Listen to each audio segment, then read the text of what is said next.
قبل از اسلام. اب دیکھیں یہ آج چونکہ انٹرنیشنل ویڈیوز ڈے منایا جا رہا ہے، دنیا بھر میں تقریریں ہوں گی، کانفرنسز ہوں گی، پتہ نہیں کیا کچھ ہوگا، لیکن ہوگا کچھ بھی نہیں. اصل حل تو اسلام نے دے دیا. سب سے پہلے تو آپ یہ بتائیے قبل از اسلام بیوہ عورتوں کی جو معاشرتی حیثیت تھی وہ کیا تھی، ذرا تاکہ لوگوں کی آنکھیں کھلیں صاحب کہ اسلام نے دیا کیا کیا ہے. بسم اللہ الرحمن الرحیم. آپ نے بڑا خوبصورت انٹرو میں باتیں بتا دی ہیں. اسلام کو اللہ تعالیٰ نے ایک ایسا جامع اور کامل دین بنانا ہے جس کے اندر عبادات کو اور معاملات کو بڑے توازن کے ساتھ چلایا جا رہا ہے. اس میں کوئی شک نہیں کہ انسان کا جو اللہ نے مقام و مرتبہ بنایا اور انسان کی شکل میں جتنی بھی اصناف موجود تھیں ان کو جو مقام و مرتبہ ملا، اسلام آنے سے پہلے اگر آپ اس کی تصویر کو دیکھیں تو بہت ساری آپ کو ناہمواریاں اور بہت سارے آپ کو وہ غلط چیزیں ملیں گی جس سے اندازہ لگتا ہے کہ خود ہمارے لوگوں نے اور روایات اور باقی لوگوں نے مذاہب سے ہٹ کر یا باقی مذاہب کے اندر اس چیز کو پروان نہیں چڑھایا.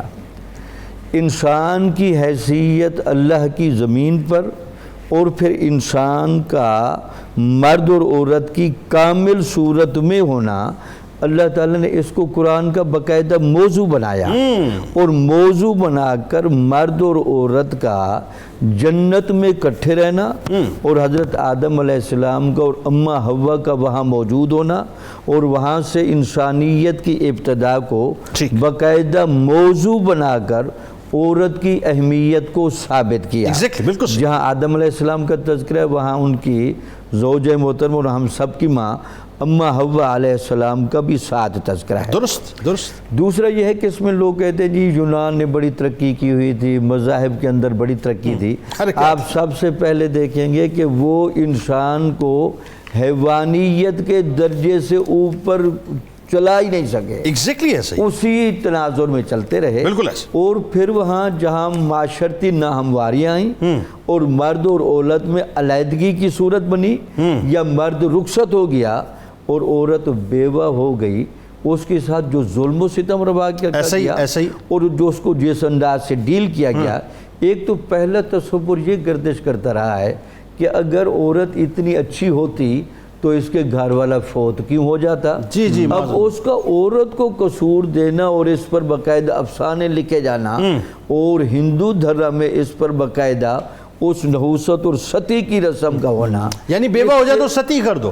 اور میں آپ کو بتاؤں خطا کلام کی معذرت ڈاکٹر صاحب، مجھے ایسا محسوس ہوتا ہے، میں بھی آف دا ریکارڈ ڈاکٹر صاحب سے بات کر رہا تھا کہ آج بھی اس کا ریفلیکشن ہمارے اس معاشرے کے اندر ہمیں نظر آتا ہے. وہ جو ستی والا جو ایک مائنڈ سیٹ ہے نا کہ جی عورت جو ہے بیوہ ہو گئی، منوس ہو گئی معاذ اللہ، اب اسے جو ہے وہ بس ایک طرف کر دیا جائے.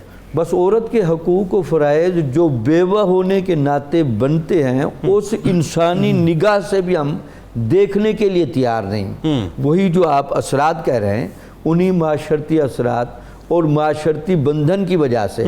اچھا پھر بیوہ عورت کو یہ حق ملنا چاہیے کہ وہ اپنے بچوں کی سرپرستی کر سکتی ہے، بچوں کو پال سکتی ہے. اس کے علاوہ اس کو جائیداد کے طور پر بیچا جانے لگا، بتائیے وہ وراثت کے طور پر بکنے لگی، بتائیے پھر وہ تنہائیوں کا شکار رہی، بتائیے اندھیروں میں رہی، جانوروں کے ساتھ رکھی گئی. ایک سال تک بند کر دیا جاتا تھا کمرے کے اندر، پانی نہیں، غسل کے لیے مطلب نہانے کے لیے پانی نہیں، ایون جب وہ نکالی جاتی تھی خوشبو تک لگانے کا اس کو موقع نہیں دیا جاتا تھا. جانور پہ ہاتھ رکھتی اور جانور مرتا اس کے بعد باہر نکالا جاتا تھا اس کو. اس کا مطلب ہے کہ یہ جو انسانیت سوز ظلم ہوتے رہے ہیں تو یہ تو اسلام کا ایک بڑا خوبصورت چہرہ ہے.